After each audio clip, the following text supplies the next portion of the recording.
오늘도 살아계셔서 우리의 찬양을 받게 합당하신 주님, 우리의 찬양의 예배를 홀로 받으시옵소서. 하나님 살아계시오니 우리 가운데 오시옵소서. 주의 임재로 주의 영광에 빛으로 임하시옵소서. 그래서 하나님이 살아계심과 우리의 아버지 되심과 만유의 주관자 되심을 알게 하시옵소서.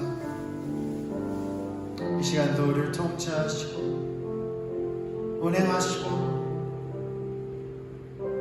주의 생명으로 우리 가운데 충만하게 부어주시옵소서.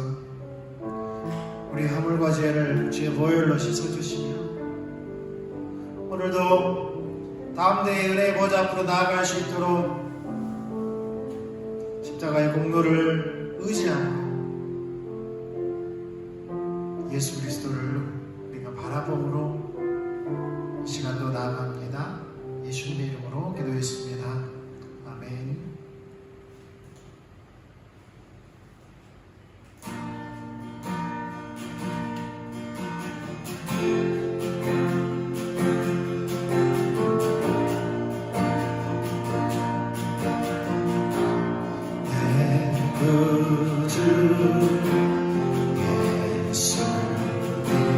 주 같은 분 없어요. 내 평생에 찬양하리 놀라운 주의 사랑.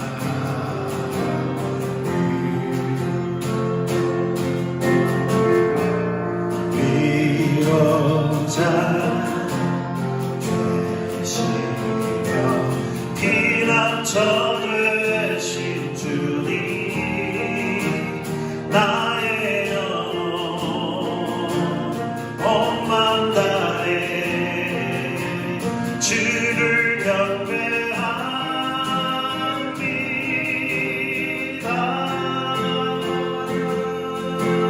온 땅 위여 주님께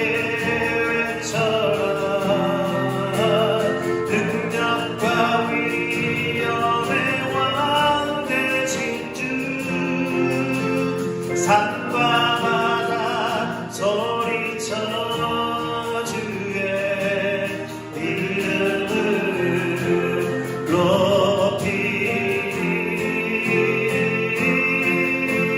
주의 날이 기뻐 노래하며 영원히 주님만 사랑하리라.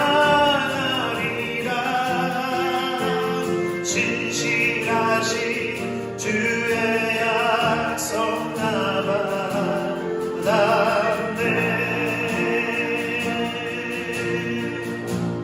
내 구주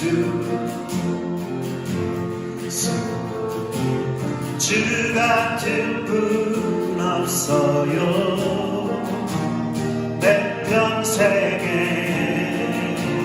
찬양하리 놀라운 주의 사랑.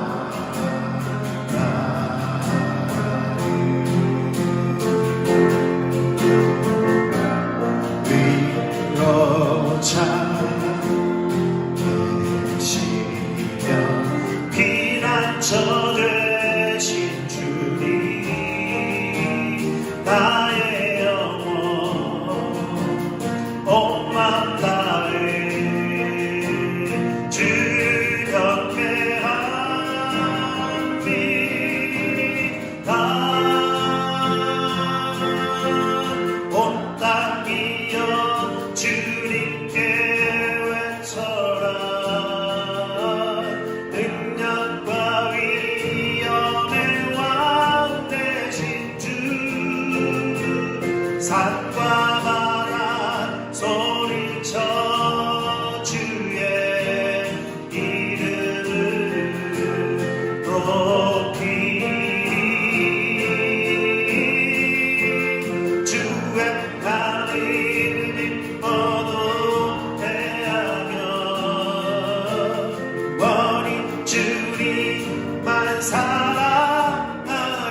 주님을 사랑하리라. 진실하신 주의 약속 나바다네.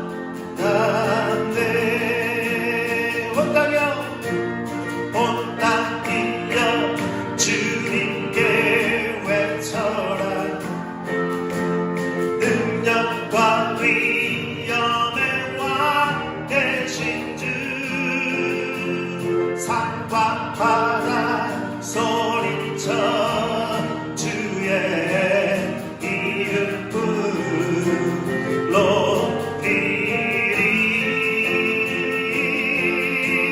주행하리 기뻐 노래하며 영원히 주님만 사랑하리라. 진실하신 주의 약속 나바다네.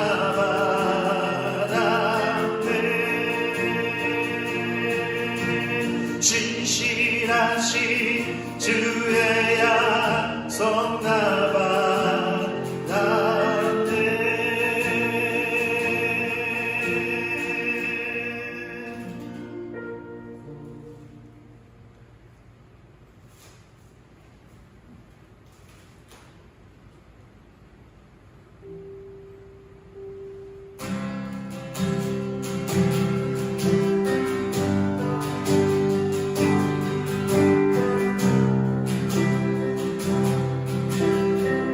우리의 약한 고맙구나.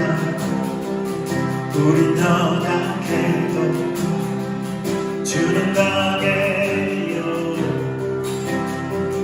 드릴 것 없지만 주 앞에서 주께 구하오니 도와주소서. 우리의 약함을 고합니다. 우린 연약해도 주는 강해요. 드릴 것 없지만 주 발 앞에서 주께 구하오니 도와주소서.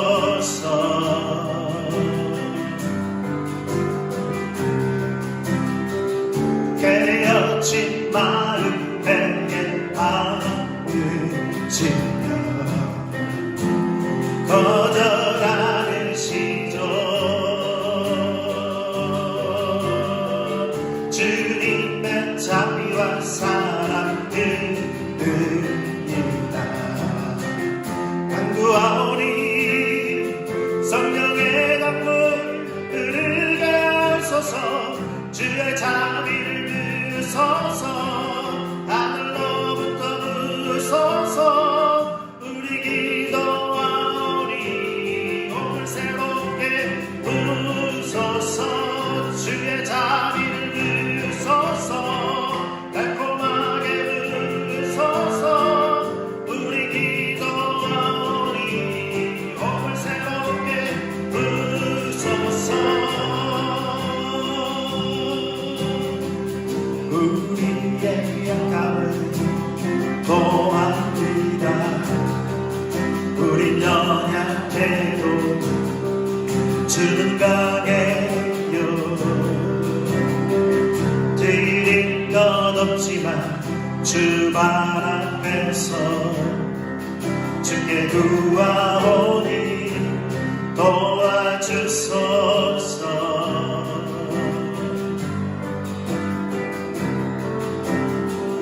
깨어진 마음 회개하시며 거절하는 시죠.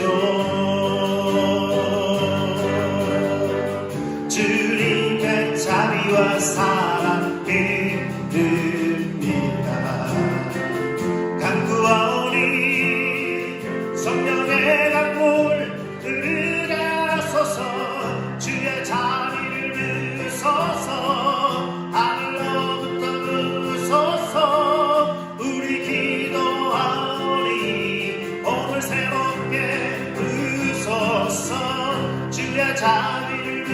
부으소서 달콤하게 부으소서 우리 기도하오니 오늘 새롭게 부으소서 주의 자비를 부으소서 하늘로부터 부으소서 우리 기도하오니 오늘 새롭게 부으소서 주의 자비를 부으소서 달콤하게 부으소서 우리 기도하오니 오늘 새롭게 부으소서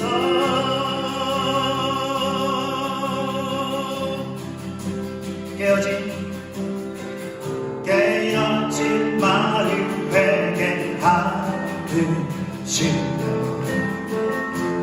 거절 않으시죠 깨어진 마음 회개하듯이며 거절 않으시죠 주님의 자비와 사랑들으리라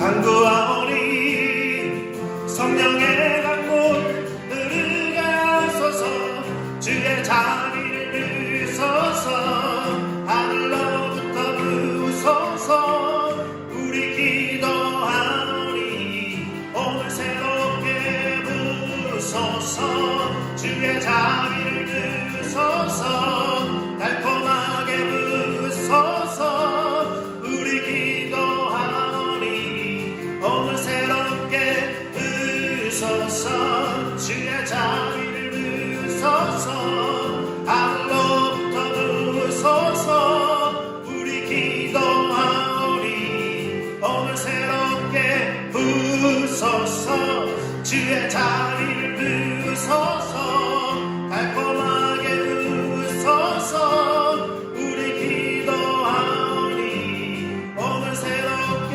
부으소서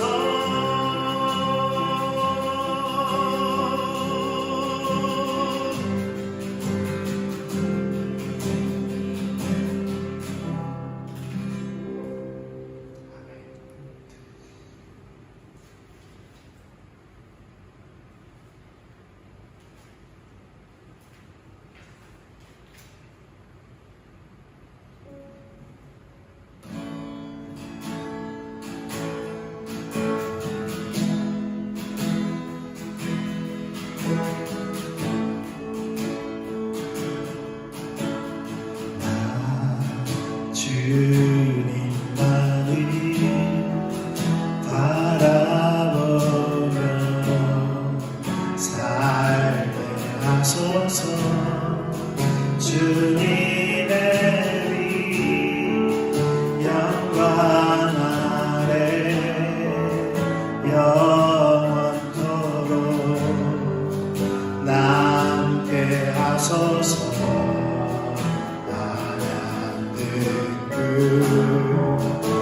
풍성한 생명 오 나에게 부으소서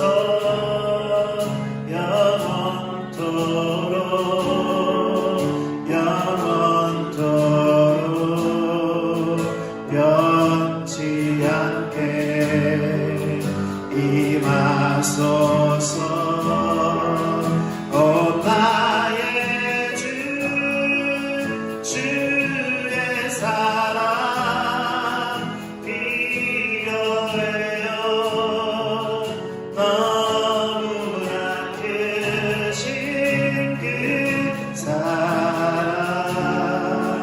주 사랑으로 날 덮으소서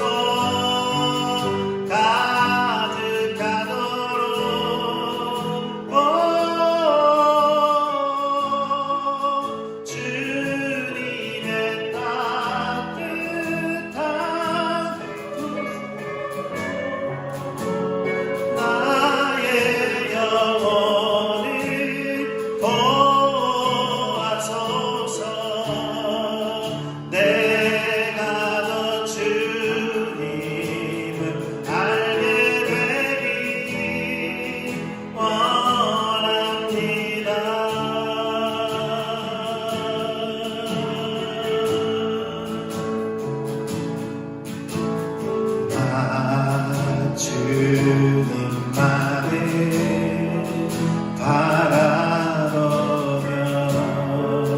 살게 하소서.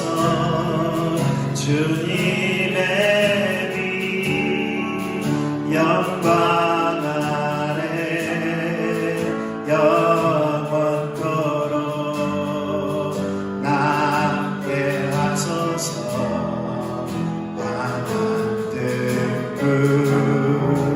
풍성한 생명 오 나에게 부소서. 영원토록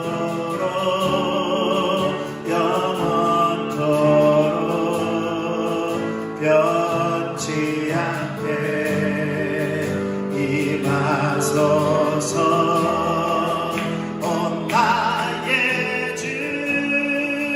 주의 사랑 필요해요. 너무나 크신 그 사랑 주 사랑으로 날 덮으소서.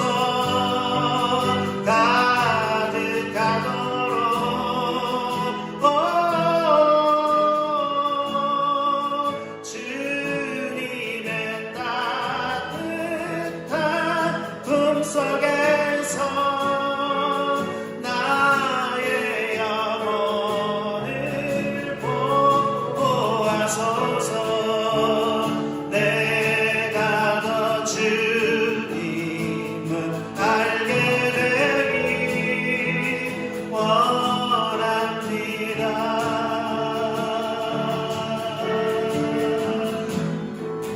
오 나의 주의 사랑 필요해요. 너무나 크신 그 사랑 주 사랑으로 날 덮으소서. 가득하도록 주님의 따뜻한 품속에서 나의 영혼을 보호하소서. 내가 더 주님 알게 되기 원합니다.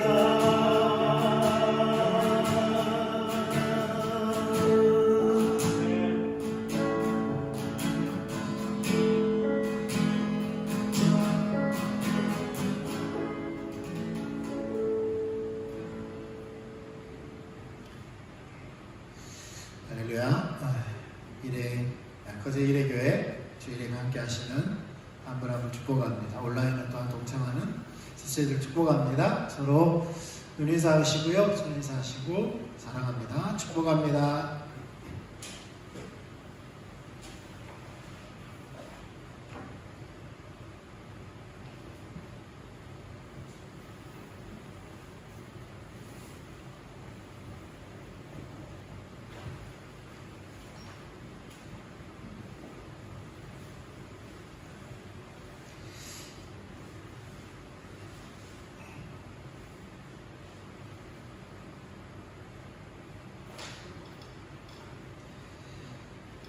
네.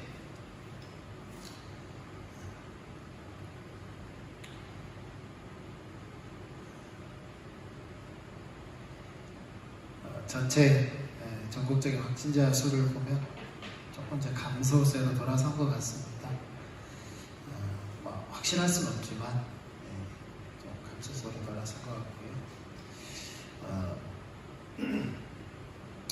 늘 이야기하지만 환경은 언제나 변합니다. 우리가 환경이 좋을 때 우리의 신앙과 환경이 어려울 때 신앙이 이렇게 만약에 다르다면 그것은 우리가 하나님과 관계에 문제가 있는 것이죠. 그래서 물론 사람이기 때문에 이렇게 어려우면 움츠러들 수 있습니다. 그런데 신앙은 뒤로 물러나서 침륜에 빠지는 것이 아니라 오히려 믿음으로 영혼을 구원하는 그것이 우리의 신앙인 것이죠. 그래서 하나님과의 관계에 우리가 더 초점을 맞추고 우리 환경 때문에 여러 가지 대면하고 또 이렇게 만나는 부분들에 있어서는 지혜롭게 하되 우리가 하나님과의 관계에 있어서는 더욱더 그 끈을 놓지 말고 더 이렇게 업그레이드 되는 귀한 이렇게 계기가 됐으면 좋겠습니다.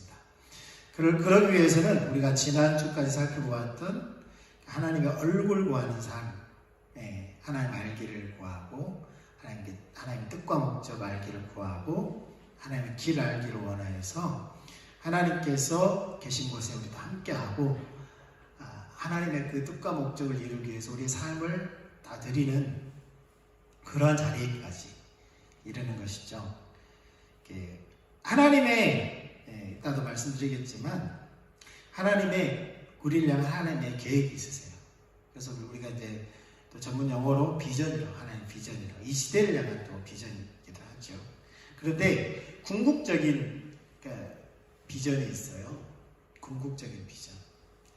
우리를 구원하시고 우리를 자녀 삼으셔서 우리를 왜 천국으로 하나님과 영원히 함께하는 그 자리로 이끌기 원하시는지 그것도 신부 대 신분으로 그렇게 이끌기를 원하시는 것이 하나님의 궁극적인 비전인데 그 비전 안에 우리만 있는 것이 아니라 열방이 있다는 사실을 반드시 기억하면서 그게 또 오늘 말씀과 연결되지만 그렇게 기억하면서 우리가 하나님과의 관계에 초점을 맞추고 또 그 관계 가운데서 하나님께서 우리를 인도하시는 그 방향으로 같이 갈 수 있도록 계속해서 주님을 찾는 하나님의 얼굴을 구하는 그 자리에 우리가 계속 있어야 될 줄 믿습니다. 헌금을 위해서 기도하고 하나님 말씀 보겠습니다. 오 주님, 주님의 사랑과 또 그 은혜 감사와 감사를 드립니다. 주님, 우리가 주님 앞에 드리는 것은 모든 것이 주님으로 온 것입니다. 다 드려야 됨에도 불구하고 또 우리의 쓸 것 주님 허락하시니 감사하고 또 주님 나라 위에 우리가 동참할 수 있는 기회 주시니 감사를 드립니다. 주의 영광을 나타내시옵소서. 또 주의 자녀들을 주님 축복하시고 삶 가운데 복이신 주님께서 생명이신 주님께서 함께 하심으로 또 하나님으로부터 온 유업들이 우리 가운데 넘치게 하옵소서. 주님을 찬양합니다. 감사합니다. 예수님의 이름으로 기도했습니다. 아멘. 갈라디아서 1장입니다. 하나님 말씀은 갈라디아서 1장 6절로 12절 말씀입니다.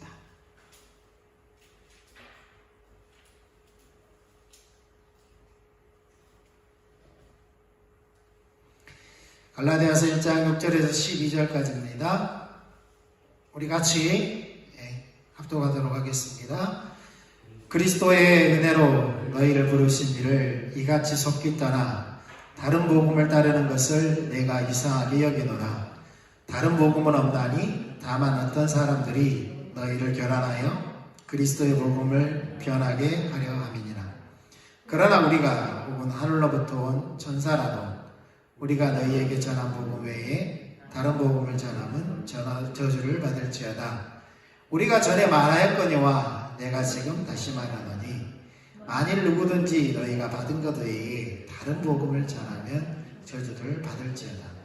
이제 내가 사람들에게 좋게 하랴 하나님께 좋게 하랴 사람들에게 기쁨을 구하랴 내가 지금까지 사람들의 기쁨을 구하였다면 그리스도의 종이 아니니라. 형제들아, 내가 너희에게 알게 하노니 내가 전한 복음은 사람의 뜻을 따라 된 것이 아니니라. 이는 내가 사람에게서 받은 것도 아니요 배운 것도 아니요 오직 예수 그리스도의 계시로 말미암은 것이라. 아멘. 오늘부터 우리가 은혜에 의한 삶을 좀 살펴보려고 합니다. 은혜에 의한 삶. 그러니까 은혜라는 것은 우리가 알고 있듯이 값없이 주시는 하나님의 선물인데, 이제 그것만 말을 하면 무엇을 위해 값없이 주시는 하나님의 선물인지 정확하게 알 수가 없죠. 그냥 그래서 우리는 뭐든지 교회 안에서 그 은혜라는 단어를 너무 이렇게 남발하는 경향이 많죠. 그래서 무슨 이야기할 때 아이고 그냥 은혜로 넘어가 막 이런 식으로 이야기하잖아요. 그래서 이제 은혜라는 우리가 단어를 이해할 때에 값없이 주시는 하나님의 선물인 것은 맞는데, 무엇을 위해서, 어떤 목적을 위해서 하나님께서 그 선물을 주시느냐.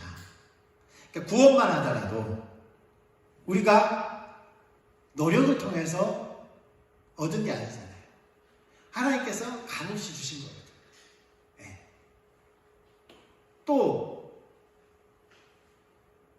우리가 살아가는 데 있어서 모든 것이 다 하나님의 은혜지요. 은혜지요. 그런 찬양도 있잖아요. 은혜였어. 우리 그런 찬양을 부르면서도 맞아, 하나님 은혜지. 그런데 이것들이 너무나 당연히 우리가 개인화돼야 돼요. 신앙 개인적인 겁니다. 그러나 늘 이야기하지만 신앙은 개인에게서 머무르면 절대 우리가 공동체의 중요성을 모릅니다. 공동체의 중요성을 모르면 더 큰 의미의 하나님 나라의 중요성을 더더욱 모릅니다. 당연히 우리가 개인적으로 구원받아야 되고요. 또한 교회, 작게는 교회 공동체, 더 작게는 가정 공동체, 이 가운데서 하나님의 은혜가 무엇인지를 알아야 되고요. 더 나아가서 하나님의 나라 가운데서 왜 하나님께서 이렇게 우리를 구원하시고 우리를 부르셨는지. 사도 바울에 하면 나의 나 된 것은 하나님 은혜다라고 말을 하죠. 자기를 구원하신 것도 자기가 다메섹 도상에서 누구를 만났어요? 예수 그리스도를 만났죠. 그게 은혜죠, 그 사람에게. 또한 이방인의 사도로 부르신 것도 하나님의 은혜입니다. 그를 인도하는 것도 하나님의 은혜였어요. 왜 그렇게 하나님께서 은혜를 베푸셨는가? 값없이 왜 그런 선물들을 주셨는가? 결국은 하나님 그 자신을 위하여서, 하나님의 뜻과 목적을 위하여서, 하나님의 그 뜻과 목적이 이루어지는 그것을 위하여서 하나님께서 그 은혜를 주신 거예요. 다시 말해서 하나님께서 아까도 말씀드렸죠. 이 시대를 향한 비전이 있고 또 궁극적인 비전들이 있습니다. 또 교회에 주신 하나님의 계획들이 있어요. 개인마다 그런 계획들이 있어요. 그런데 그것들은 누구로부터 온 거예요? 하나님으로부터 온 것이죠. 하나님으로부터. 그러니까 하나님으로부터 온 것이기 때문에 내가 이룰 수 있는 겁니까? 없는 겁니까? 이룰 수 없는 거예요. 내 힘을 할 수 없는 거예요. 나의 자원으로 할 수 없고요. 나의 방법으로 할 수 없는 겁니다. 그래서 하나님께서 하나님의 그 계획들을 이루기 위해서 우리에게 그 계획들에 동참하여서 또 순종하여서 이룰 수 있도록 하나님께서 뒷받침하시는 하나님의 그 임재, 하나님의 그 능력, 그걸 우리에게 뭐라고요? 값없이 거둬주신 거예요. 그것들을 이루기 위해서. 그러니까 값없이 거저주시는 것이 은혜가 맞는데 무엇을 위해서요? 하나님 자신을 위해서, 하나님의 뜻과 목적을 위해서, 그것이 이루어지는 그 길을 위하여서 결국은 열방이 주께 나와 하나님을 예배하는 그 자리에 이르기까지 하나님께서 그 일을 위해서 하나님께서 우리를 뒷받침하시는 그 임재, 능력이 하나님의 은혜라는 것입니다. 그래서 우리가 구원을 받을 때도 뭐가 필요해요? 하나님의 은혜가 필요해요. 우리 은혜로 구원을 받았습니다. 아멘. 네, 너희가 그 은혜로 인하여 말미암아 구원을 얻었나니 이것이 너희에게서 난 것이 아니요 하나님의 선물이라 라고 말씀하고 있죠. 오늘 본문에도 보면 6절에 뭐라고 말씀하고 있습니까? 그리스도의 은혜로 너희를 부르신 구원이 어디서 났다고요? 은혜로 말미암아 났다고요. 또 우리를 부르셨어요. 무엇을 위하여서? 하나님의 뜻과 목적을 위하여서 우리를 부르셨어요. 그 비전을 위하여 부르셨어요. 그것도 뭐라고요? 하나님의 은혜로 되어졌다라는 겁니다. 예. 우리가 참 복음, 그리스도의 복음, 십자가 복음 따라가는 것도 뭐예요? 하나님의 은혜가 아니면 안 된다. 우리 힘으로 따라갈 수 없습니다. 우리 힘으로 그것을 유지할 수가 없습니다. 그래서 다른 복음이 있는 것이 아니라, 그러니까 이스라엘 백성들 맞죠? 그러니까 초대교회, 특별히 갈라디아 교회가 갈라디아서를 통하여서 뭘 이야기하냐면 참신앙과 거짓신앙이 서로 뭐예요? 서로 싸우는 거죠. 이것은 안 믿는 사람과 이방인과 성도가 싸우는 것이 아닙니다. 구원받은 우리에게 있어서 무엇과 무엇이 싸운다고요? 참신앙과 거짓신앙이 싸우는데 다른 복음이 있는 것이 아니라 참복음은 오직 하나이죠. 그런데 여기서 다른 복음이라는 것은 변질된 복음을 말합니다. 변질된 복음.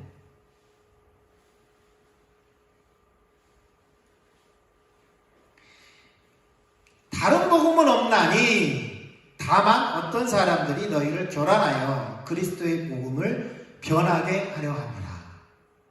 그러니까 참 복음이 변질돼서 그리스도의 복음이 변질돼서 뭐가 된 거예요? 다른 복음이 된 겁니다. 거짓신앙이 된 것이죠. 그러니까 갈라디아서가 말하는 참신앙과 거짓신앙, 이것은 성경 전체적으로 이야기합니다. 구약에도 마찬가지고 신약에도 마찬가지입니다. 그래서 우리가 또 그 여정 목사님이 쓰신 십자가 복음 두 권 있죠. 1권은 친밀함, 하나님과 친밀함. 그 다음에 2권은 복음의 능력 있잖아요. 그러니까 결국은 그 친밀한 교제 가운데서 우리가 어떤 삶을 살아내야 돼요? 은혜에 의한 삶, 말씀에 의한 삶, 또 성령에 의한 삶, 십자가에 의한 삶, 믿음에 의한 삶을 살아내야 되는데 이것은 여주봉 목사님이 그냥 만들어낸 이론이 아니에요. 성경에 말씀하시는 거고요. 그리고 기독교 역사 속에서 믿음의 선배들이 그것을 그렇게 살아왔고 그것을 주장해왔어요. 루터도 그랬죠. 루터가 종교개혁을 일으킬 때에도 무엇을 내걸었습니까? 오직 은혜, 오직 말씀, 오직 십자가, 오직 믿음. 이 네 가지를 주창했어요. 그런데 루터가 이렇게 주장하지 않았던 거 하나가 성령에 의한 삶입니다. 오직 성령. 말씀과 성령, 또 구원, 십자가와 성령, 이게 다 사실은 이게 포함되어 있다라고 이렇게 말들을 합니다. 칼빈도 성령에 대해서는 그렇게 주장하지 않았어요. 내세우질 않았다는 거예요. 강조하지 않았어요. 왜 그러냐면 시대적 상황 때문에 그랬습니다. 시대적 상황 때문에.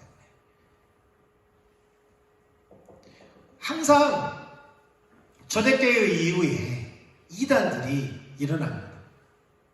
이단들이 일어났어요. 그런데 가장 초창기에는 항상 그리스도론, 기독론, 하나님, 예수 그리스도가 하나님의 아들이냐, 하나님이냐, 사람이냐, 이것 가지고 계속 이단 시대가 있었어요. 우리의 전통적인 성경적인 주장은 무엇입니까? 예수님은 하나님이시고 사람이십니다. 참 하나님이시고 참 사람이시죠. 그게 우리가 주장하는 바고 성경이 말씀하는 바고. 그런데 항상 이단들은 한쪽만을 이야기했어요. 한쪽만. 한쪽. 그게 이제 이단이죠. 그 어느 순간부터 성령론, 성령님에 대해서, 기독론에 대해서 막 신경 쓰다 보니까 성령님에 대해서 이렇게 변증하는 그런 부분들이 약화됐어요. 그래서 사도신경에만 보더라도 성령님에 대해서는 단 한 문장, 성령을 믿사오며, 그걸 끝나버려요. 성령을 믿사오며. 그래서 기독교 역사 속에서 가장 활발하게 다뤄지지 않았던 분야가 바로 성령론 분야입니다. 그래서 나중에 대각성 이후에 성령이 막 대단을 막 부어지고, 물론 그 전에도 모라비안 교도라든가 여러 부분에 있어서 성령의 역사들이 있었음에도 불구하고 대각성 이후에 성령론이 대두되기 시작합니다. 또 그것이 어디로 흐릅니까? 은사로 치우쳐요. 신비주의로서 치우쳐요. 그럼 이런 것들이 그럼 대각성 이후에만 나타났느냐? 아니라는 거예요. 종교개혁 시대에도 신비주의에 대해서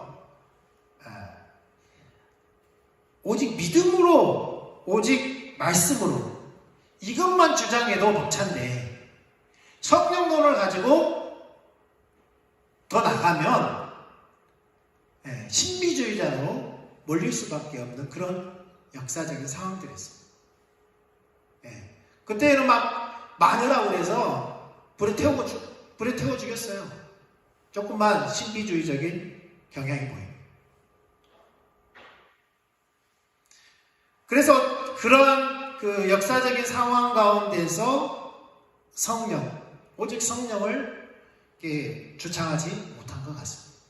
그래서 오직 은혜, 오직 말씀, 오직 십자가, 오직 믿음. 우리 십자가 복음의 2권에 보면 성령에 의한 삶이 반드시 필요한 것을 말씀하고 있죠. 성경이 말하는 바이기도 합니다. 그 갈라디아서뿐만 아니라 신구약 전체에서 바로 이러한 참 신앙과 거짓 신앙이 이렇게 전쟁을 벌이고 있는데, 이러한 전쟁에서 우리가 승리하기 위해서는 반드시 우리에게 필요한 것이 은혜에 의한 삶이고, 말씀에 의한 삶이고, 십자가에 의한 삶이고, 믿음에 의한 삶입니다.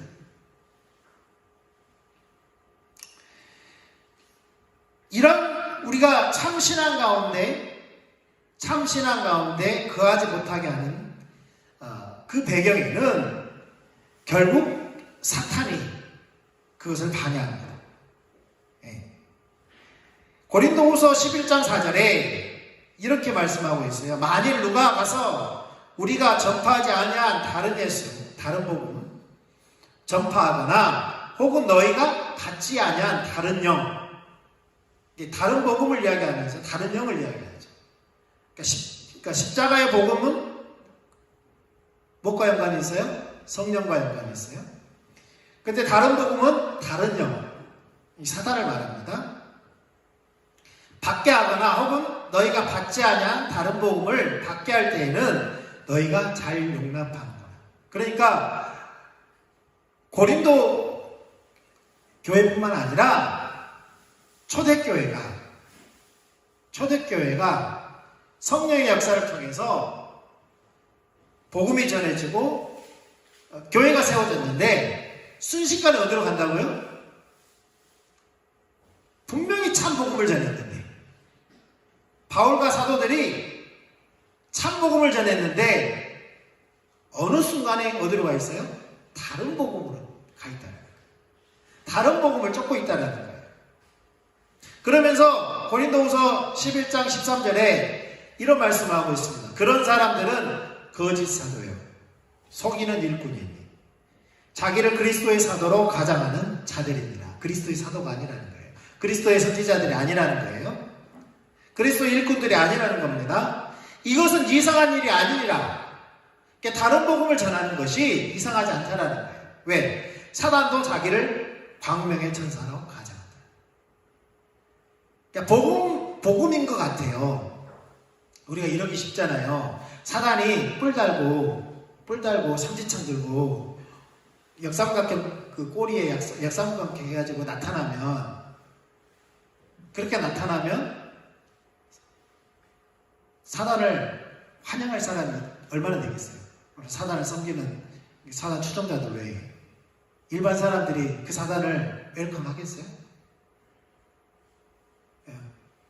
예수를 안 믿어도 사탄아 물러가라 그러겠죠. 아니면 막 두려워서 떨겠죠. 거부한다는 거예요. 그런데 세상 사람들도, 일반 사람들도 지옥 가는 거 싫어하고 사탄 싫어해요. 그런데 교회 성도들이 만약 그렇게 사단이 나타난다면 그 사단을 받아들이겠어요? 사단이 전한 복음을, 가짜 복음을 받아들이겠어요? 아니죠. 사단이 어떻게 나타난다고요? 광명한 천사로 나타난다. 그래서 다른 복음은 정확하게 말하면 유사복음입니다. 유사복음이에요. 교리가 분명하게 틀린 것은 우리가 지적할 수 있습니다. 그거마저도 제대로 된 교리를 모르면 지적할 수 없겠지만 어느 정도 신앙생활을 하면 정반대의 것을 이야기하면 아니라고 말할 수 있어요. 그런데 비슷하게 살짝 꼬아놓으면 분별하기 쉽지 않습니다. 그건 신학 공부를 한 사람도 예는 아닙니다. 목사도 예는 아닙니다.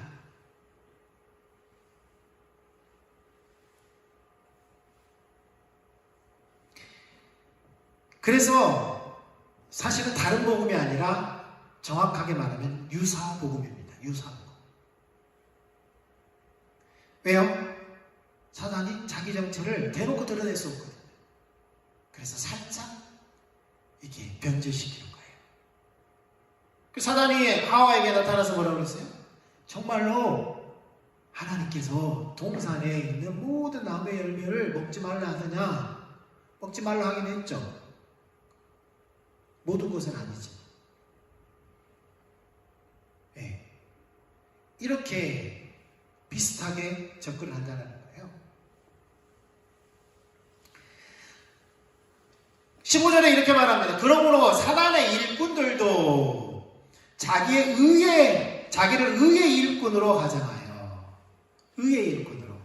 심지어는 자기가, 그러니까 목적을 가지고, 가짜가 목적을 가지고 자기를 이렇게 가장해서 들어오는 경우도 있죠. 이단들이. 아닌 척. 그런 경우도 있지만 갈라디아서를 보면요. 뭘 이야기하냐면 그런 경우만을 이야기하는 것이 아니라 그 사람이 사도예요. 사도예요. 그 사람이 교회의 일꾼입니다. 어떻게 보면 자기도 모르게 유사복음을 전하고 있는데 그걸 모르고 있어요. 그것도 포함이 됩니다. 예를 들어서 우리가 갈라디아서에서 잘 알고 있지만 베드로가 어떻게 했어요? 미혹되죠. 네, 예루살렘으로부터 온 사람들이 갈라디아에 도착했을 때 베드로가 이방인들과 같이 식사를 하고 있다가 그들이 도착하니까 거의 반사적으로 일어나서 다른 곳으로 갔어요. 이방인과 같이 식사합니다. 그러니까 베드로마저도 그런 지경인데요. 만약에 이러한 것들이 다른 성도들이나 다른 사역자들이 자기도 모르게 몸에 배어 있어서 특별히 예수도 믿어야 되고 할례를 받아야 된다. 이러한 것은 이단들이 와서 가르치는 부분이 아니었다는 거예요. 그리스도를 믿는, 예수님을 믿는 사람들도 이것을 주장했다는 거예요. 그러니까 우리도 예외는 될 수 없다는 거죠. 예. 우리도 모르게 뭐가 될 수 있다는 거예요? 사단의 일꾼이 될 수 있다는 겁니다. 사단이 가장에서 들어오는 것. 사단의 일꾼들이 자기를 가장에서 들어오는 것. 그런 경우도 우리가 경계를 해야 되겠지만 우리 스스로 우리가 경계해야 되는 것이 뭐예요? 거짓 신앙에 빠지는 것을 우리가 경계해야 됨을 말씀하고 있다는 거예요. 문제는 거짓 신앙은 항상 뭘 대적해요? 참 신앙을 대적합니다. 자기도 모르게 거짓 신앙에 빠지면 참 신앙을 대적하는 거예요. 참 신앙을 대적하는 건 누구를 대적하는 겁니까? 참 신앙은 무슨 복음이라고요? 그리스도의 복음이고 십자가의 복음이고 성령께서 역사하는 복음인데 참 신앙을 대적하는 것은 결국 그리스도를 대적하는 거고 성령을 거스리는 것이죠. 그 배후에는 항상 뭐가 있다고요? 사단이 있기 때문입니다. 갈라디아 4장을 통해서 바울은 비유를 이야기하고 있습니다. 어떤 비유를 말하냐면 4장 21절에 31절에 내게 말하라. 갈라디아 4장 21절에서 31절입니다. 율법 아래에 있고자 하는 자들아 율법을 듣지 못하였느냐. 기록된 바 아브라함에게 두 아들이 있으니 하나는 여종에게서 하나는 자유 있는 여자에게서 낳았다 하였으며 여종에게서는 육체를 따라났고 자유 있는 여자에게서는 약속으로 말미암았느니라. 이것은 비유니 바울이 비유라고 말합니다. 이 여자들은 두 언약이라. 하나는 신의 산으로부터 종을 낳은 자니 곧 하갈이라. 이 하갈은 아라비아에 있는 신의 산으로서 지금 있는 예루살렘과 같은 곳이니 그가 그 자녀들과 더불어 종노릇하고 오직 위에 있는 예루살렘은 자유자니 곧 우리 어머니라. 기록된 바 잉태하지 못한 자여 즐거워하라. 상고를 모르는 자여 소리질러 외치라. 이는 홀로 사는 자의 자녀가 남편 있는 자의 자녀보다 많음이라 하였으니 형제들아 너희는 이삭과 같이 약속의 자녀라. 그러나 그때의 육체를 따라난 자가 성령을 따라난 자를 박해한 것 같이 이제도 그러하도다. 이것은 구약을 이야기하는 것이 아닙니다. 구약을 통해서 그 비유로 오늘 우리가 살고 있는 우리에게 경고하고 있는 것이죠. 율법주의에 빠져서 참신앙을 대적하는 그러한 우를 범하지 말라는 겁니다. 이것은 믿지 않는 자들에게 말하는 것이 아니고 바로 거듭난 그리스도인들에게 말씀하고 있죠. 그래서 육체를 따라났다. 두 가지를 이렇게 대조해서 말하고 있죠. 하나는 여종에게서 육체를 따라 낳았고 또 하나는 자유 있는 여자에게서 약속으로 말미암았다. 육체를 따라 난 자가 성령을 따라 난 자를 받게 한다. 약속이 성령과 연관이 있고 육체와 대조를 이루고 있죠.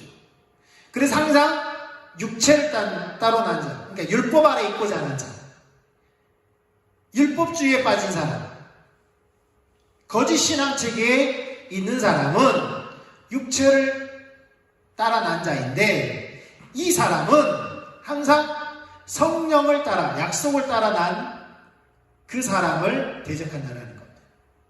대적해.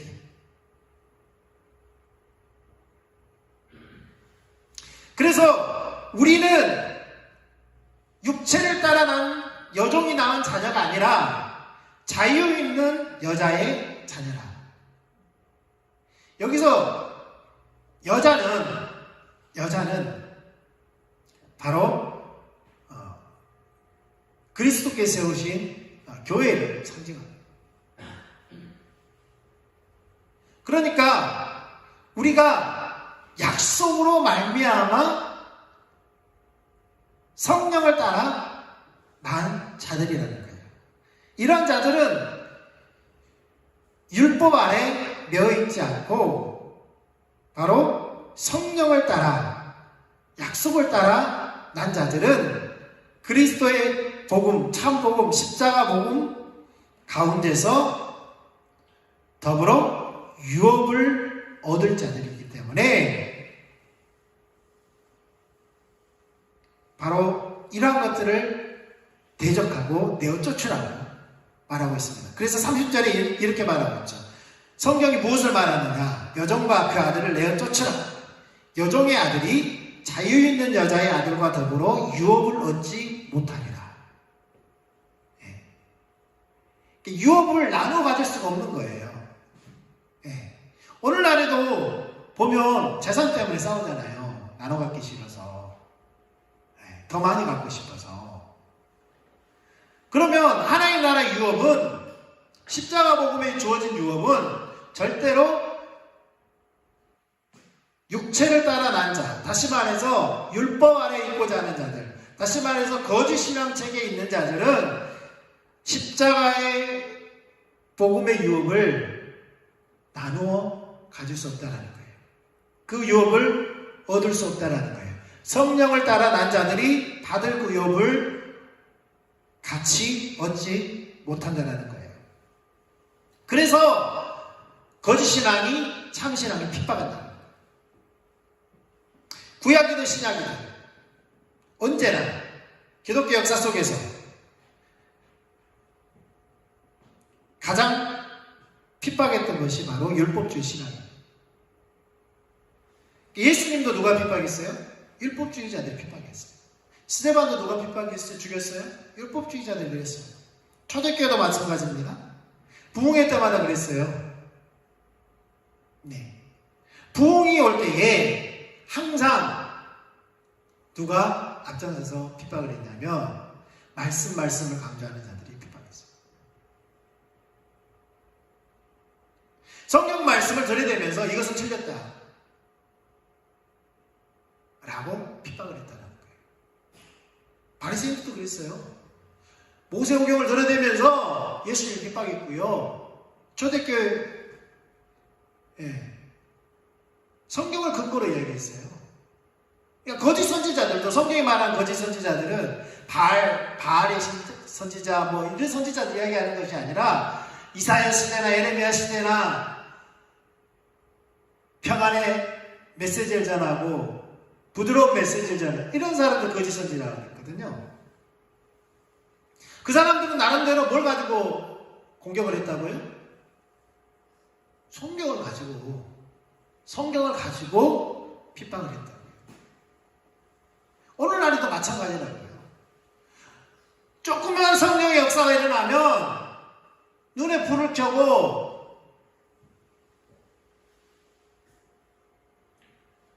이단으로 어떤 건덕지가 없는지 불을 켜고 그렇게 찾아내고 얼토당토하는 그러한 것을 가지고 공격합니다. 그것이 정당한 공격이라면, 정당한 지적이라면 우리는 받아들여야 합니다. 왜냐하면 우리도 틀릴 수 있기 때문에 그렇습니다. 그러나 그렇지 않다면 그것을 우리는 거부해야 합니다. 기독교는 어떤 사람이 이렇게 말합니다. 기독교는 이단으로 시작했다가 제도화된 종교로 끝난다. 학자들이 이야기합니다. 무슨 말이냐면 처음에는 다 이단으로 몰려요. 왜요? 기존의 질서에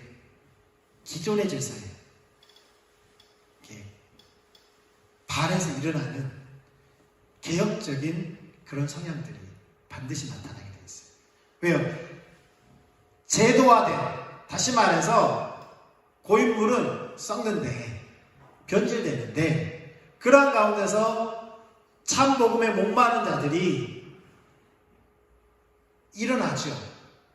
그러면 당연히 이단으로 찍히고 공격을 받습니다. 그런데 그렇게 이단으로 몰려서 공격을 받아도 그것이 참신앙이기 때문에 어때요? 순교를 감내하면서 그 신앙을 지킵니다. 기독교 역사를 통해서 보면 그렇습니다. 초대교회가 틀렸습니까? 예수님이 이단입니까? 아니잖아요. 근데 이단으로 몰렸어요. 초대교회 이단으로 몰렸어요. 근데 그들이 어떻게 했습니까? 신앙을 지키고 견뎠습니다. 그랬더니 마침내 로마가 기독교를 승인합니다. 그래 승인하면서 어떻게 됩니까? 기독교가 제도화됩니다. 제도화된 종교가 됩니다. 그러면 어떻게 돼요? 변질됩니다. 역사의 아이러니죠.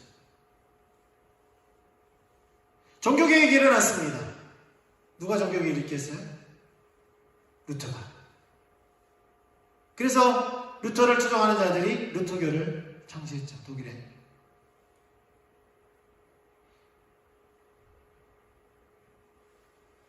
오늘날 루터교는 제도화된 루터로 전락했죠.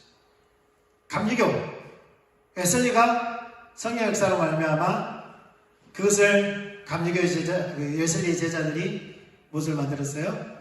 감리교를 조직했죠. 그러니까 오늘날의 감리교는 웨슬리 감리교 같습니까? 아니죠. 칼빈 어떻습니까? 네. 예를 들어서 오늘 우리가 십자가 복음을 이게 좋은 가치관이고 이게 우리가 따라가야 될 바라고 말합니다.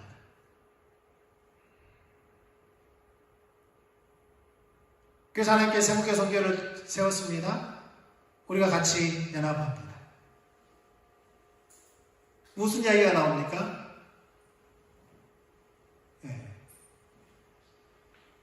율법주의를 우리가 이야기하면서 새로운 십자가 복음 율법주의가 될 수 있다는 거예요. 제도화될 수 있어요. 제도화되어 갑니다. 우리가 처음에 그 사랑을 잃어버린. 그러니까 거짓 신앙은 항상 참 신앙을 대적했습니다. 그래서 우리에게 필요한 것이 뭐냐면 이러한 제도화된 종교로 전락하지 않기 위해서는 우리에게 필요한 것이 뭐예요? 하나님과 친밀한 교제 가운데서 오직 은혜의 현상, 오직 말씀의 현상, 오직 십자가의 현상, 오직 성령의 현상, 오직 믿음의 현상을 계속해서 지속적으로 살아갈 때에만 우리가 제도화된 종교로 전락하지 않고 살아있는 살아있는 참신앙을 계속해서 우리가 유지할 수 있고, 우리가 십자가의 복음을 전할 수 있고, 우리의 삶 가운데서 성령의 역사가 지속되고, 그 약속들이 이루어지므로 우리의 삶이 하나님이 의도하시는 그 자리에서 하나님께서 약속하신 그 유업들이 우리의 삶 가운데 이루어질 수 있다는 사실입니다. 우리 같이 기도하고 마치도록 하겠습니다. 시간이 정말 빨리 가네요. 예, 반주해 주시고요. 우리가 좀 기도했으면 좋겠습니다. 하나님과 친밀한 교제를 우리가 추구하고 하나님 얼굴 구하는 삶을 할 때 그것이 가능한데요. 그것만 가지고는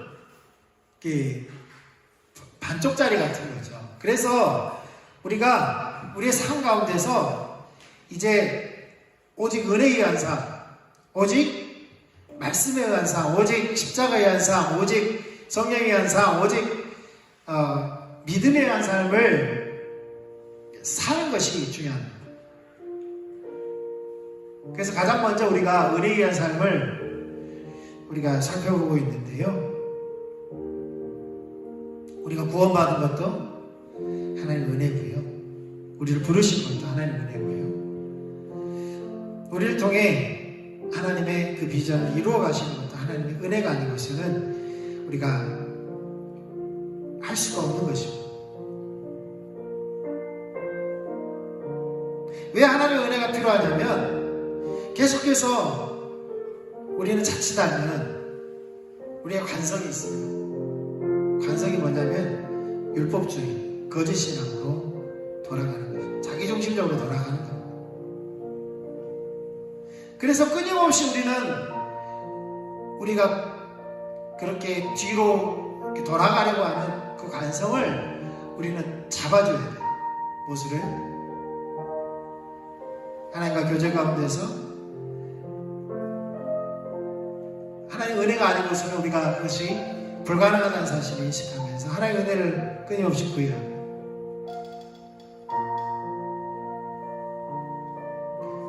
그럼 우리가 은혜를 구하고 있으면 사단은 가만히 있느냐? 그렇지 않죠. 사단도 끊임없이 일을 하고 있죠. 하나님도 일하시지만 사단도 일하고 있습니다. 그러한 우리가 지피지기면 백전백승이라는 말이 있듯이 상대를 알아야, 또 나를 알아야 전쟁에서 이길 수 있습니다. 아는 것이 은혜입니다. 주님, 우리를 긍휼히 여겨주십시오. 우리의 힘으로 할 수 없습니다. 왜 나를 구원하셨습니까? 왜 나를 부르셨습니까? 왜 이곳에 주님의 몸된 교회를, 거제 일요교회를 세우셨습니까? 하나님의 그 온대하신 계획 가운데 왜 우리를 초청하셨습니까? 그것을 어떻게 이루시려고요? 우리 힘으로 할 수 없습니다. 주님, 우리를 구원하시고 우리를 부르셨사오니 주님, 그것들을 이룰 수 있도록, 주님의 뜻을 이룰 수 있도록, 주님의 길로 우리가 행할 수 있도록 주님, 우리를 뒷받침해 주십시오. 주의 은혜로 우리를 붙들어 주십시오. 끊임없이 우리는 사단에게 지 아래로 붙잡혀 가려고 합니다. 하나님, 우리를 긍휼히 여겨 주십시오. 우리에게 임하여 주시옵소서. 우리를 인도하여 주시옵소서. 우리가 오직 은혜에 의한 삶, 오직 말씀에 의한 삶, 오직 십자가에 의한 삶, 오직 성령에 의한 삶, 오직 믿음에 의한 삶을 살아낼 수 있도록 하나님 은혜를 부어주십시오.